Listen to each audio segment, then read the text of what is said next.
Welcome to the first 412 Eastern Cape Equip of 2024.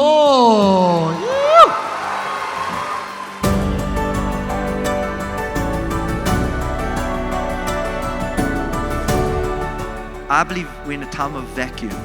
I believe there's many here who are going to come through into more. But to take a hold of these things, there is a position that we need to put ourselves in so that God will advance us. God will raise us up, not for us, but for His name's sake.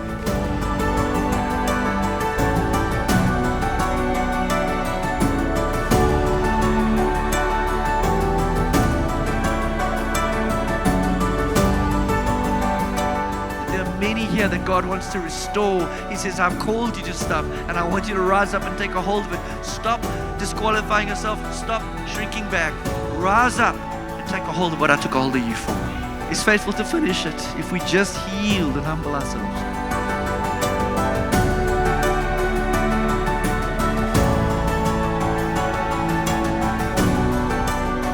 It's not just about you and your gifting and your ministry, but there's something we all need to be writing for. It's the kingdom gospel coming to earth through the church, His body, His bride on this planet.